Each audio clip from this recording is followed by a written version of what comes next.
And good evening. Welcome to the University of Dubuque football show here on 101.1 The River. Stan Zwiefel, the head football coach at the University of Dubuque, will be joining us in just a little bit here. We've got a couple of games to talk about. Of course, the Spartans were in action on Saturday and suffered a 42-25 loss at 15th-ranked Wartburg College. Great start to the ball game. The Spartans jumping out to that 17-0 lead, but Wartburg able to rally and come from behind and win that ball game again by the score of 42-25. And so we will visit with Coach Zwiefel about that contest with the Wartburg Knights. And then the Spartans going to return home coming up on Saturday as they'll play a 1 o'clock kickoff at Chalmers Field.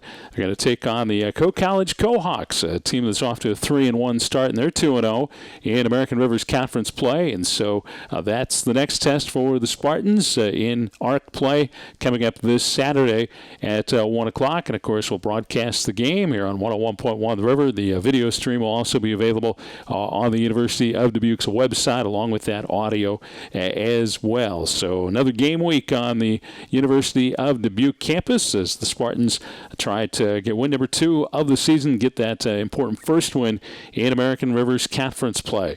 So we've got that to talk about. Coach Zwiefel is going to join me, Mike Sy, next when we return. You're listening to UD Spartan Football, the UD Football Coaches Show here on 101.1 The River. We're back on the University of Dubuque football show here on 101.1 The River, and we're going to talk with head coach Stan Zwiefel, who joins us for another show. And, Coach, tough loss for you over at Wartburg. Always a tough place to play, yes. As we chronicled last week, is the Spartans and any team in the American Rivers Conference. Always a tough place to play. You got off to a great start, yep. But just couldn't sustain it, and Wartburg came back to win that one. Yeah, it has been kind of a nightmarish place for us, specifically for me. We haven't won there since I've been here. We started out probably as good as you hoped you could in that kind of game. Took a long drive and converted a field goal, and then Dwayne Allen, our starting tailback, got knocked out with a turf toe and an ankle injury on the same play. And of course, Cordell Stillmunkus, a freshman for us, who's a transfer from Iowa, a Cuba City kid, over there came and really put on a nice first half. Really probably the first 5 or 6 carries he had, he went 80 yards with one or 76 and 30 with another one, 25 with another one. We had a long one called back on a hold call and put us up 17-0. And things, I knew it wasn't going to stay 17-0. And I think we all kind of felt that they were going to answer, but we had got off to a really good start. And I felt like they were pretty sluggish and weren't responding. I thought there were some points we left on the field, Tim. We dropped a long pass, which could have put a score for us that we had a punt off of. And then we dropped another long pass that I thought could have given us maybe a 24-0 lead. And I really felt, boy, that next score was very important to give us some cushion. And then the last 6 minutes of the second quarter, Tim, was about as nightmarish as you can get. They score and make it 17-7, and then we drop a punt. And I mean by dropping a punt snap. And I just want to say this, Andy's one of our best athletes on our football team. Our punter is a fantastic athlete, great skills, and unfortunately things didn't go right for him on a couple snaps that he dropped, and Wartburg was able to take advantage of that.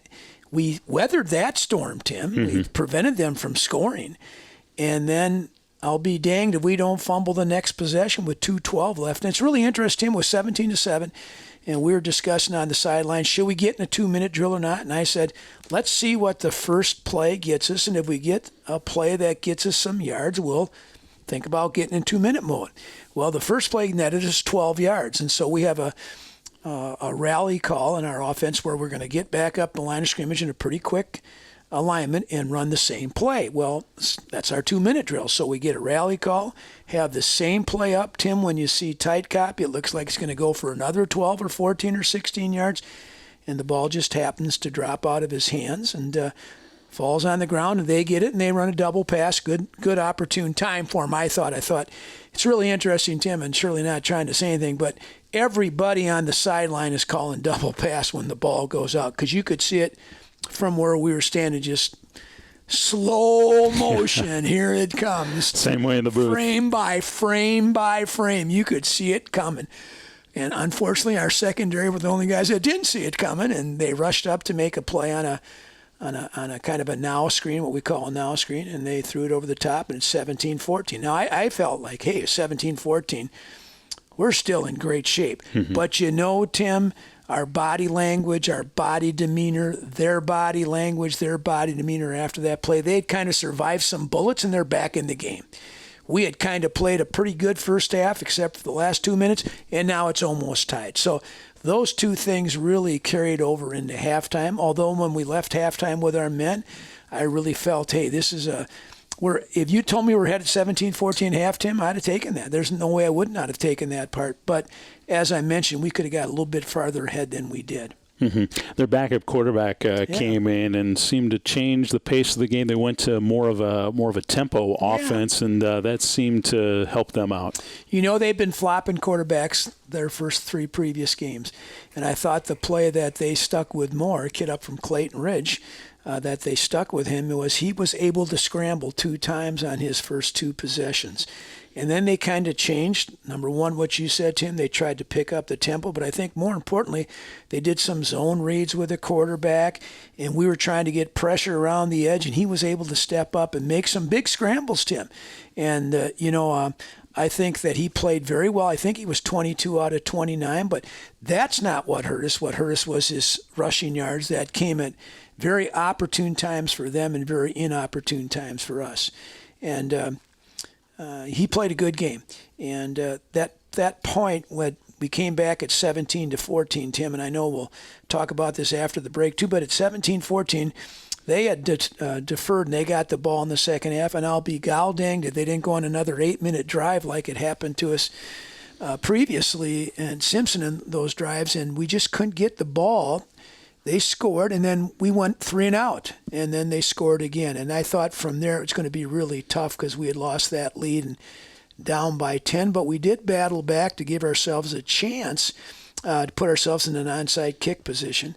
And then, Tim, what do you say? I mean, people talk about it all the time about turnovers. We had 2 drop punts, 2 interceptions, and that critical fumble. So we had 5 turnovers. And, Tim, awful hard to win against a poor team with 5 turnovers, let alone a really good football program like Wartburg. And then, boy, we had some penalties, Tim, that seemed to be the just most inopportune times for us. A couple holding calls on which I thought were uncatchable balls, Tim. I don't know what you guys saw up in the booth, but from my vantage point, they changed the call from defensive pass interference on 2 calls to holding because they were uncatchable balls. Okay, whatever. And then we had a really nice run by Cordell Stillmunkus in the second quarter where we could have went up by 24 that was called back on a hold. But they are what they are, Tim. You have to overcome those penalties. And right now we're not a good enough football team to do that.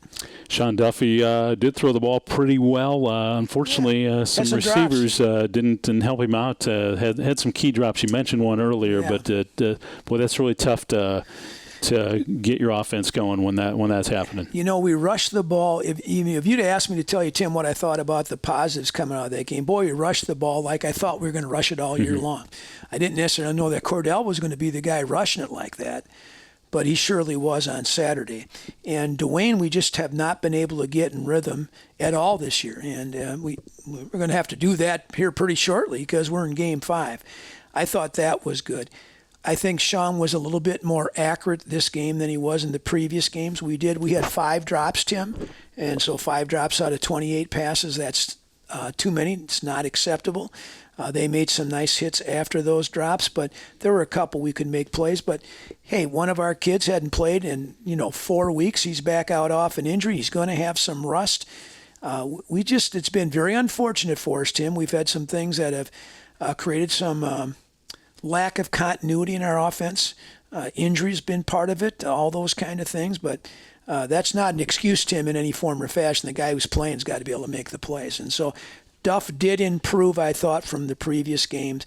He's always been a very deep ball guy, very accurate on the deep ball. We just weren't able to convert those on Saturday. Mm-hmm. You did get A.J. Hunter back for you, and that's certainly a weapon in your arsenal. Absolutely. Unfortunately, Dwayne Allen, as we mentioned, going down with injury. Does that look like that's a significant injury at all, or do you know? He's got a turf toe, Tim, and so nobody knows what a turf toe is. I mean, it's a sprain of the big toe, and so some guys can recover from that in 3 days, and some guys can't recover that from in 3 weeks, and it's like spraining a finger. People just heal differently in that. The difference in the toe is obviously when you put weight on it, very, very uncomfortable. We'll build a steel thing inside of his shoe. We've had a number of guys get turf toe, and of course when you play on turf, you're going to get some turf toe. It's spraining your toes on the turf, getting them turned over, so it's like a sprained finger, as I mentioned. So as of right now, I don't know if he'll play Saturday. I'm not sure that he will or he won't. As of talking on Monday, Tim, doesn't look good, but guys in 48 hours can change a lot. And he's seeing our trainers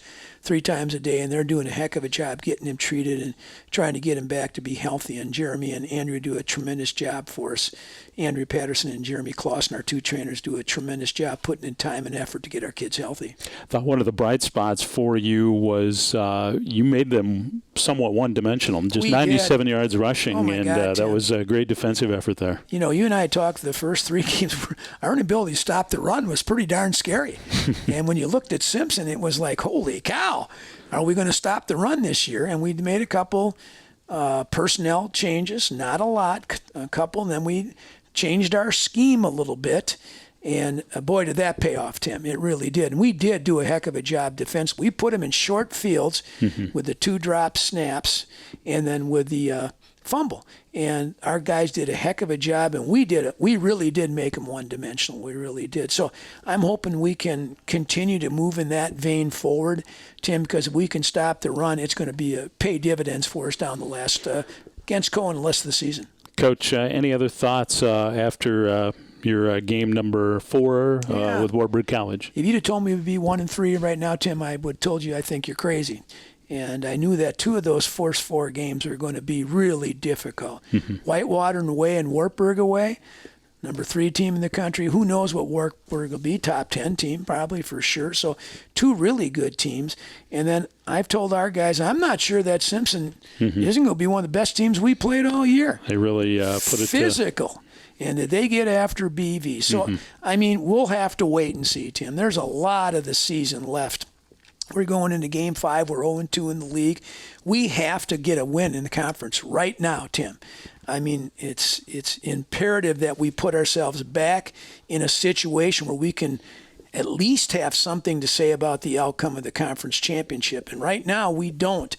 If you'd have taken the first half in Wartburg and we could have played a more comparable second half, I'd feel a lot better. But I did feel we made a step improvement in almost every area in Wartburg over Simpson, and especially, as you just mentioned, Tim, our run defense was outstanding. A chance to get that win coming up this Saturday afternoon as the Spartans will welcome the College Cohawks to Chalmers Field for a 1 o'clock kickoff.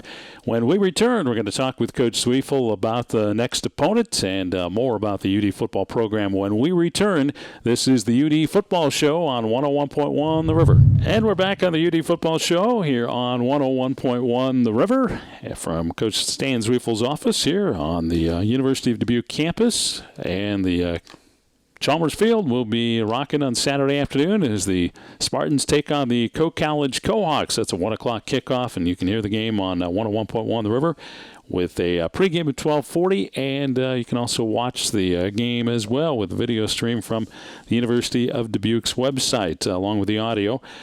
Coach, the Cohawks coming in. They're an undefeated team with a 2-0 record in American Rivers Conference play. They've won 3 in a row, 3-1 on the season now. And so game number 3 in the conference with the Cohawks. Yeah, they're on a really good roll right now, Tim. They opened up the season with a loss away at Augustana, a team that we're very familiar with. We played a couple times. And then they went with their big traditional rivalry with Cornell and beat them relatively handily. And then they've beaten Loras and BV. So I'm sure they feel very good about where they're at. You know, they're coming into a team that's 0-2 in the league. I'm sure they feel they can be 3-0 leaving here and put themselves in good position. 3-0 in the conference after 3 games is a very good place to be. That game has turned into a really good, strong rivalry for us since we've been here. We've had a lot of close games with them. We've been a chance to have some really meaningful games with them. I think we clinched both our conference championships on their field, if I remember correctly, Tim. And they beat us up here. Their first year they won the league title, I think, in 2010 up here with their really good football team. Beat us in like a 14-10 or 13-10 game. We played a heck of a game against them, and it's kind of developed into a rivalry. You know, Coach Staker, Tyler has replaced Steve. Steve's, I always loved to see Steve, the head coach, because that'd be two guys the same age coaching in the league. I always used to tell him, man, I think I'm a couple days older than you, Steve, but his son Tyler now is the head coach, and Steve is an assistant coach down there, and they do a nice job, a really quality program, and they've been, a contender for the league title year in and year out. So it'll be a really fun game that way. As I said, we've developed into quite a rivalry with it, and it's an all-important game for us, Tim. We just have got to get a win in conference and get ourselves back on the winning ways, and this is going to be a really difficult game for us. What I think they've really improved is their run game has improved. They've always been a team that looks like to run the ball first, be really physical. They've got a really big offensive line. We're going to be a little bit of size disadvantage versus their offensive line, Tim. And they like to feature their back, the Tyler Drowley kid, who's gotten a lot bigger from last year. He's been in the weight room for sure. And he's gotten better every game, I think. And they've gotten better running the ball every game. Now, as we mentioned, Tim, earlier, we got better at stopping the run last Saturday. So I'm really excited about to see how that matchup comes about. We're getting Marcus Taylor back in our secondary, a young man who hurt his knee, been a one-year starter for us at corner and a backup a year ago. So we're just kind of hoping he's back and able to give us a little bit more depth in that secondary. And then we hope to continue to have our run defense be as solid as it was last Saturday. We didn't talk about this in the first segment, but Emmanuel Jenkins seemed to be right back at home on the offensive side of the ball when he was there. What a difficult thing to do, Tim, to have a guy play both ways. And I think what most people don't realize is how you got to divvy up his practice time. Mm-hmm. And as I mentioned, Marcus Taylor had been hurt, so he wasn't playing any DB, and we only had 3 defensive backs were rotating in. So EJ got very little of any offensive time the first 30 days of practice. And so he got his first really offensive practice last week, and he did come and make some catches for us. And he'll be highlighted a little bit more in offense as we move along on that part, because that is a difficult job for the athlete and for the coaching staff when a kid plays both ways. And that's why kids don't play both ways very often in college. And so I thought he handled that pretty well, and we'll give him more and more as we move along, obviously. I think one of the keys, Tim, in Saturday's game, and we just have not done a good job of not making mistakes, Tim. We've turned the ball over way too much on offense. Our punt team has been a constant thorn in our side. It's really cost us big plays in the Whitewater and Wartburg game, and big plays in that I don't know if you win, but you put yourself in such a difficult position to be successful when you have those kind of mistakes. We've got to be able to clean that up. And, Tim, you wouldn't believe how much we worked on our punt team last week. I believe it. Oh, my God, because I told you Wartburg is going to rush the punter. And our scheme was outstanding. Nobody got close to the punter. We just didn't catch the dang ball. So we'll continue to try to get that thing cleaned up a little bit. Again, as I told you, I thought our run game really improved. I hope that continues to do so. And if we get, as our receivers play more with our quarterback here, I think we're going to get better in the throw game on that part. So we're hoping we can play a cleaner game, Tim. We feel like it's a good matchup for us. I'm sure that Co is excited about coming back and playing us. We've had some successes against them in recent history, Tim. We really have. They've been some close games. They've been some games that aren't close, but we've just been able to find a way to win those games. We hope that can continue here this Saturday, but I'm sure they're coming in loaded for bear, and they're ready to play us. You talked about their offense. On the defensive side, yes. Looking at the stats today, they're leading the league in defense, under 300 yards a game, allowing their opponents sacks, also interceptions, and rush offense third. They're really in the top in both of their categories, both offensively and defensively. And, Tim, not to ever take anything away from anything, but as I mentioned to you off the air, our schedule's kind of front-loaded. We have all our so-called best opponents on paper anyhow early, and I think you have to always be careful statistically early about who they played and how those things went. But they have been really good at stopping the run and rushing the football. And if you do those two things, you always feel like you got a chance to be in a game. Now, those are two areas that I think we've improved the most in from the Simpson game to the Wartburg game. So hopefully we can continue to make those kind of improvements and progress in those two areas. And then, we got to get back to making, I think I told you in the Simpson game, I felt the same way after the Wartburg. We're an explosive team, and we just have not been able to make explosive plays the way I'd like us to make explosive plays. Cordell hit a couple home runs, and holy cow, was that well needed. But we didn't hit a couple home runs in the throw game like he'd like to. So we're hoping that we can get all that stuff together here, Tim, and get a chance to start playing a complete football game. Mm-hmm. You talked about last week being a four-quarter football team, and you talked about improvements. So a three-quarter team this past week, maybe? Yeah, I don't know if it was even three. I thought it was 2 quarters, Tim. I really did. The last 2 minutes of the second quarter was like, oh, my God, when is this going to end? It seemed like it went on forever and ever. But that's how things, when the ball gets rolling, you could see the momentum from your place. I mean, from my sidelines, I watched their sidelines with 17-0, and I thought, this is the most quiet I've ever seen a Wartburg team. Almost uninterested to me in that part of it. But you give a team a chance to get something to spark them, and or you miss a couple opportunities to add on. And I think that was more that us inability to add on when we had some chances, and then it just kind of swung that momentum. But you know what, Tim? Good football teams find a way to stop that momentum from happening. The first time we dropped the punt, we were able to do that part on it. We didn't let them score. But, somehow you either got to answer with an offensive drive so your defense is off the field, or your defense has to make a stop on goal line plays or pick off a ball. And, those things have to happen if you're going to win those kind of football games. And unfortunately for us, Tim, we have not made a lot of those plays in the first 4 games. Coach, final thoughts as you get ready to take on Co. And like you said earlier, we'll be at the halfway point of the season once that game's done. Isn't that something? Amazing. That is just, it really scares the living daylights out of me when you say that. And I still feel like we haven't played our best game, Tim. And one of the things we talked to our squad about today is that I've been disappointed in our team since fall camp. And I've told you about the problems with our fall camp, Tim. I'm not going to beat that dead horse. But we have not been able to get into a rhythm at practice. And by that, I mean you walk out to practice and you practice good for 2.5 hours. And everything just is the way it should be. And that's important in being consistent in your play on both sides of the ball as well as special teams. And it just has not happened yet for us.